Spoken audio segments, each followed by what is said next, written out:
Hi everybody, welcome back to the gardening artist. Reba here. So I'm out in the garden and I am going to take you guys into my greenhouse and we're going to check out the different plants that I am attempting to root this season. All right, you guys, I don't want to spend too much time on all of them because I do want to keep the video fairly short. And anyways, so I do have a handful of cuttings in this Keter planter, and I have some more in the other one on the other side of me, this behind me.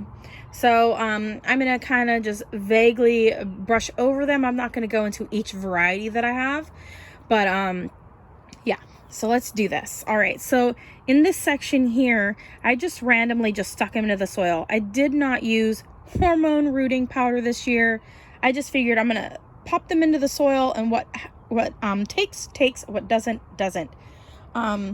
So anyways, down in this section here, I have some gomies. I think I've got 2 gomies this year that I'm trying to root. This one does have some buds on it, so I'll show you that. So you see those little buds right there.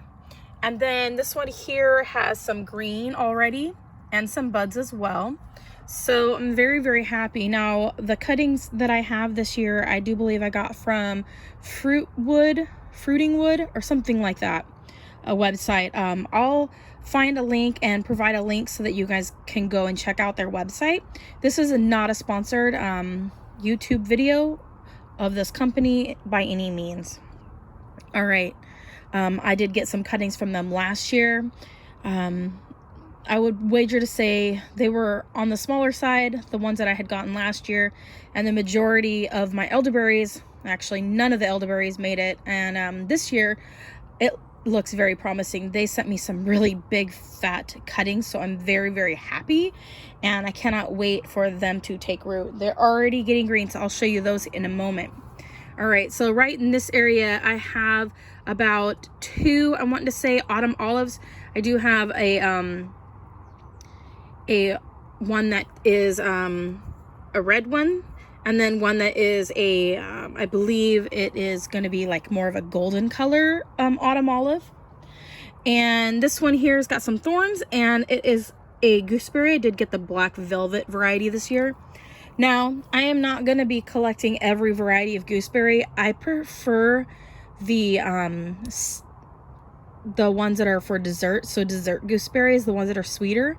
So that's what I am getting. There's a couple other gooseberries that I would like to try, but they were sold out on their website, so I wasn't able to get a $3 to $4 for the cutting, so I wasn't able to get that. So anyways, maybe in the future, but I think this will probably be my last year where I'm starting some cuttings like this until future moves and that sort of thing. I am going to be downsizing a lot, but there's certain plants that I'm going to be keeping for sure. So anyways, I am going to be doing a lot of colding this year, and so you're going to be seeing my garden being cut back quite a bit. So I'll be checking with my family, seeing if any of them are going to want any plants and that sort of thing. So anyways, before, you know, I sell them off locally here. Anyways, over in this section here, I've got a variety of different ones. A couple of them I think will just be fun, and they're not edibles. At least they might make berries for like birds and that sort of thing, which I'm all about, because I really do enjoy having the birds in my garden, even though they do eat my berries. But I really enjoy watching the birds. So these ones are for the birds. But I have a firethorn, and this one is called Klamath Red Firethorn. So I thought that would be really fun. And then this one's really fun here. It kind of has a squiggly branch, and that is a contorted mulberry. So I'm really excited about that one, and it is getting some green buds on it. You guys, check that out. That is pretty darn cool. So hopefully it's actually going to set roots. I have not been very successful with my mulberry cuttings rooting, because I've gotten some mulberry cuttings from a person from the fig farm, and they just gave them to me. It was like a trade. We did some trading, and they gave me some, and they never took. So I have been able to get them to grow from store-bought. If you buy mulberries that are sun-dried mulberries, I had gotten some from, I'm wanting to say grocery outlet, and I actually crumbled them up and put them on the top of the soil, and then put a very thin layer of dirt on top of the seeds, very thin. And then I watered them, and now I have about 3, because I got rid of the extras. I figured 3 is enough. But I have 3 white mulberry trees growing. Now, I'm not sure if the genetics is going to be the same with, that they're going to produce, say, white mulberries, or if there's any sort of like mixed genetics in the background that could make a pink berry or a purple berry or anything like that. I'm not exactly sure. I'm not an expert, you guys. I am a hobby gardener, and so I don't know everything. I just love growing things, and sometimes I just love growing things from seed and or clearly cuttings. So anyways, so that's what I've got going on here. And I also have this one right here is really fun. You see how straight this is? This one's called arrowwood. And so this is what you make arrows for bows with. So I thought that would be really fun. And I'm wondering if it takes root, and it looks like it might, because look at these pretty little buds that are forming right there. See that? That's pretty cool. I'm hoping that I'm able to, like, it'll grow like from the base and up and bush out a little bit, because I think it'd be really cool. I think if they act similar to that of willow branches and that sort of thing, that you can soak them and then use them for basket weaving. Because I've made baskets in the past, like many years ago, and I found it very enjoyable, and I think it would be really fun to do that. Just for the fun of it, not anything to make like a bunch of money or anything like that, just for the fun of it, you guys. And plus, if it makes berries for the birds, that's awesome. But I'm not sure if it does. But I'm excited about it. All right, so then I've got back here, I have a pink currant. I think it's a champagne pink. And then I do have some mulberry cuttings here, some different ones. I've got a Wellington. And then I have about 4 pomegranates. So I've got a variety of different types of pomegranates there. I don't remember if what exactly they look like, or how big they'll be, or anything like that. So there is that. Also in this pot, I do have some random things. It looks like I have a green onion and or a what do you call it? I did have some of my Egyptian walking onions over here. I don't know if that's what this is. It could be a leek, or a green onion is the only other thing I can think of. Or garlic. It smells like garlic. I think it might be, no, it's onion. And then the rest of this is some pink Chinese celery. And this is the biggest I've ever gotten it to grow. So this is working on year 2 from growing it from seed. And it's like really getting a good base down here now. And so I'm really excited about that. And then I also have some confetti cilantro. I've been saving the seeds, and I'm gonna let this reseed itself again in this pot this year.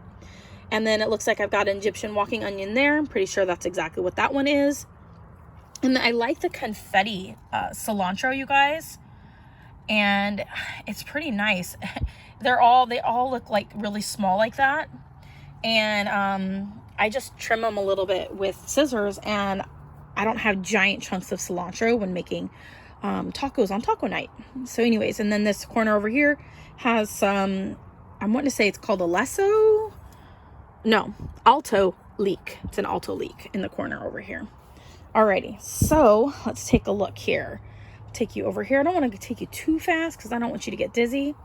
Over here I have some green onions. Now these are just regular run-of-the-mill from the store. I cut them when I was making a dinner, and I've popped them into the soil. The fun thing about these is last year when I was growing them, I ended up with some decent sized bulbs at the bottom, and they tasted really good. Cutting off some of that part. Anyways, I only have a handful, like literally like maybe just a little over, I think maybe 6 2, 4, 6, yeah, 6 cuttings in this pot. And in the back here, these ones are high bush cranberries. This one is from the Ukraine. I'm not exactly sure where this one is from, but this one is called Wentworth right here. And it is bushing out with some green here, so I'm hoping that it's actually taking root this year.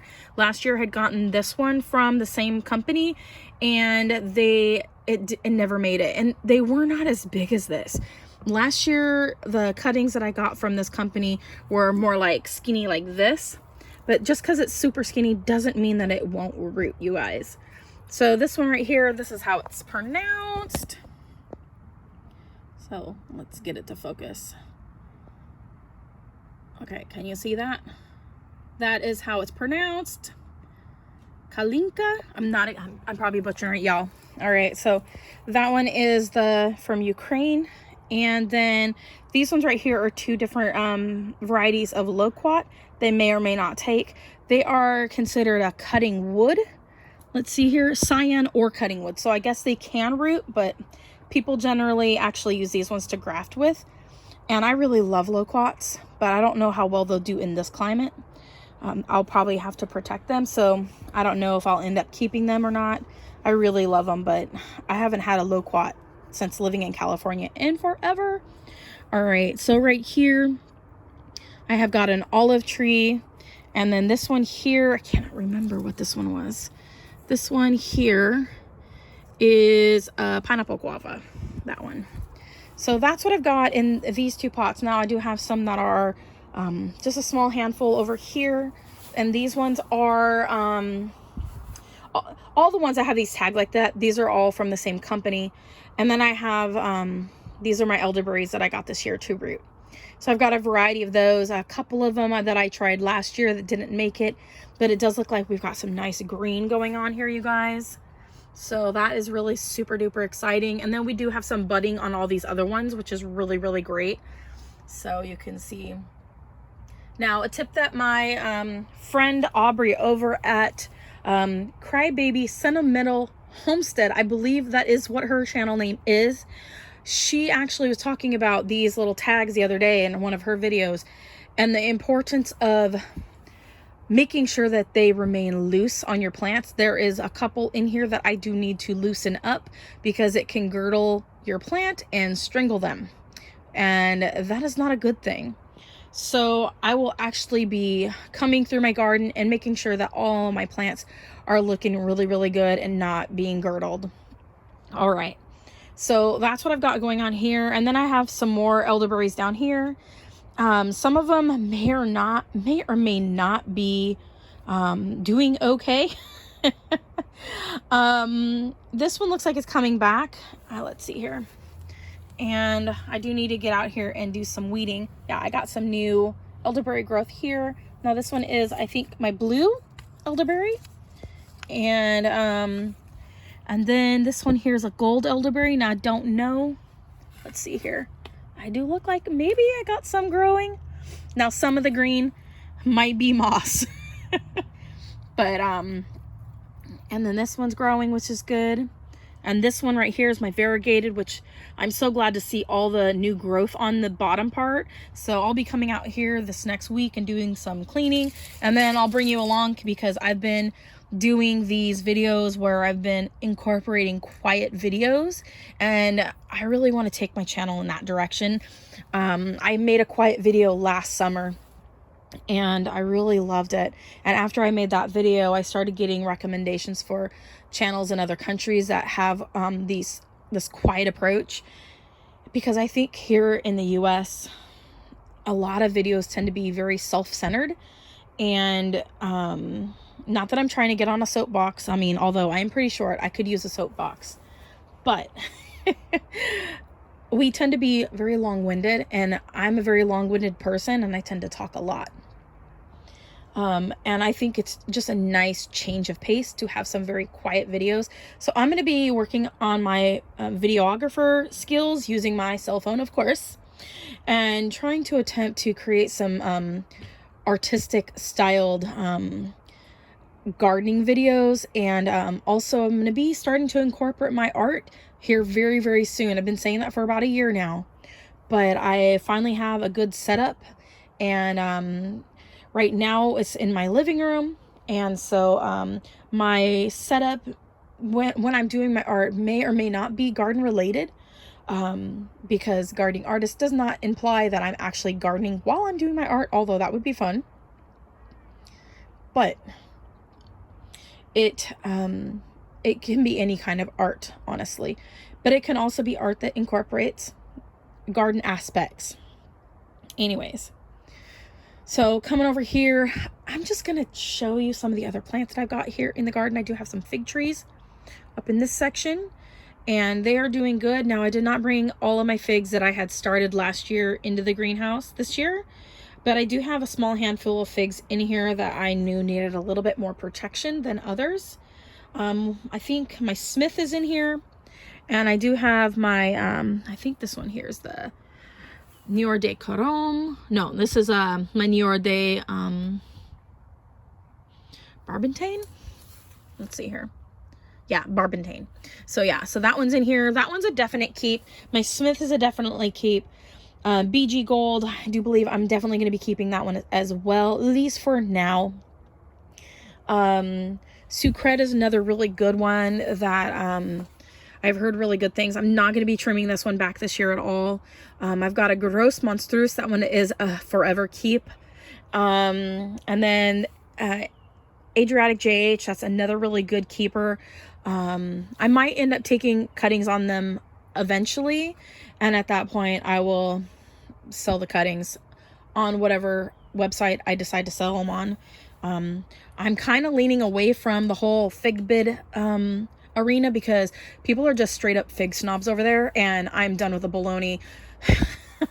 I have a listing ending today where I had somebody trying to steal from me, and oh yeah, they didn't want to send the plant back. They never offered. They just wanted me to give them a refund. I was like, no, you bought exactly what was stated in the listing. I did not lie. I never give you an exact anything.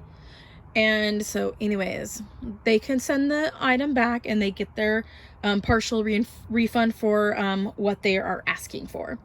And if they do that, then I will give them the refund, but it better be the right plant. And it better not be destroyed or broken or damaged in any way.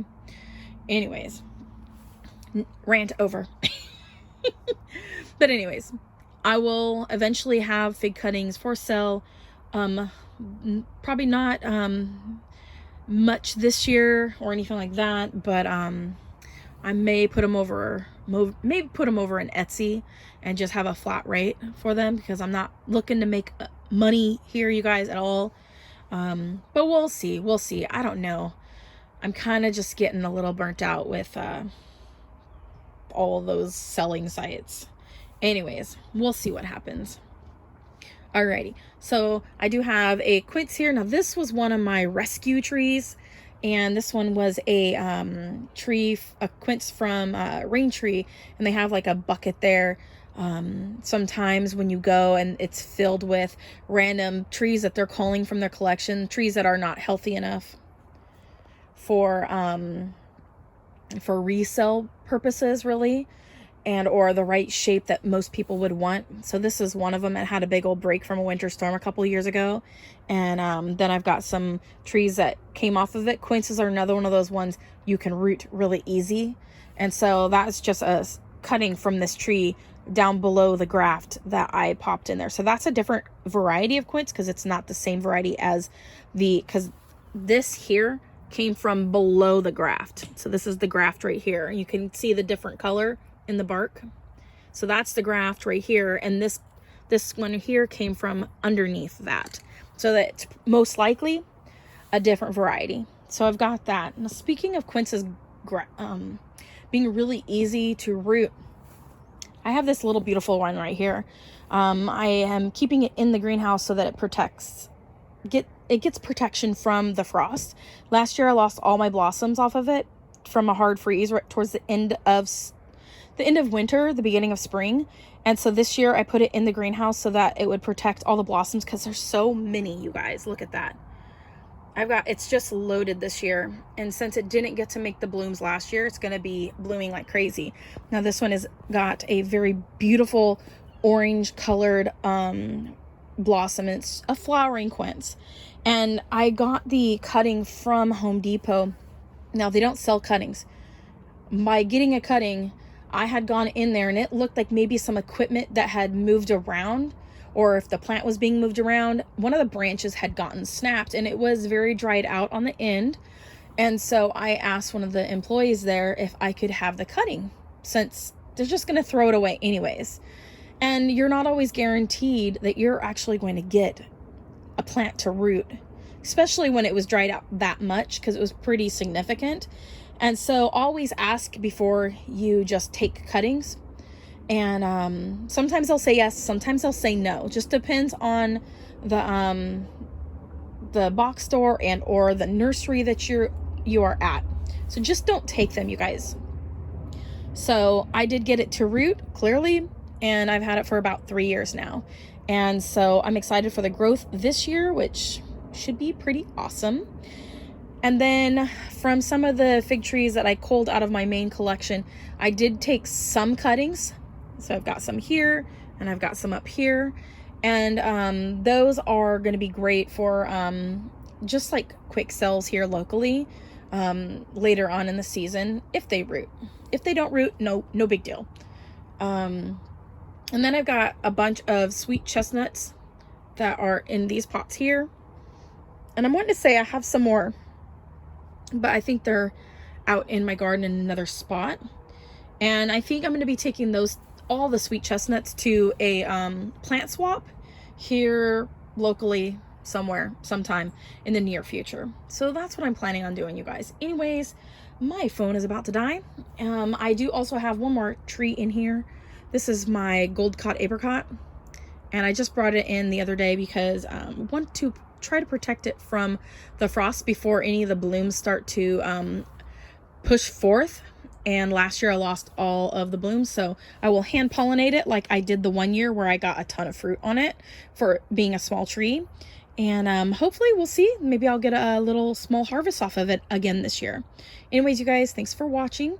Comment, like, subscribe, click that bell button. As always, grow what you love what you grow, and grow what you love. And God bless. Bye.